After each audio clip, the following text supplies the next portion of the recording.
गौरव हिमालय के पास एक छोटे से गांव में रहता था। के गांव के आसपास घने जंगल और एक छोटी सी नदी भी थी।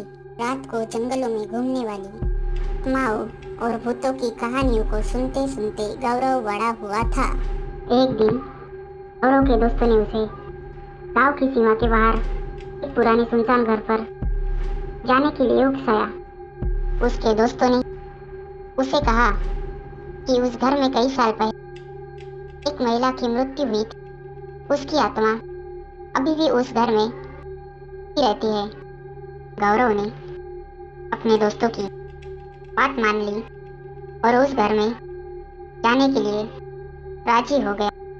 जब गौरव घर के पास पहुंचा तब उसे बहुत ठंड लग रही थी। घर बिखरा हुआ था जिसमें टूटे हुए खिड़कियां और एक दरवाजा था जो खोलने पर जोर जोर से आवाज करता था। गौरव सावधानी से दरवाजा खोला और घर में दाखिल हुआ। घर के अंदर माहौल बाहर के जैसा ही भयानक था। छत से जाले लटक रहे थे और हर कदम पर कुछ ना कुछ सामान बिखरा पड़ा था। गौरव ऊपर को एक आवाज सुनाई दी। उसे लगा कि आसपास कोई चल रहा है। गौरव हिम्मत करके ऊपर गया और देखा एक लंबी बाल वाली औरत सफेद साड़ी पहनकर उसकी तरफ आ रही। गौरव डर कर भागने की कोशिश कर रहा था कि उस औरत की आत्मा ने उसका एक हाथ पकड़ लिया और गौरव से विनती करने लगी, मेरी मदद करो।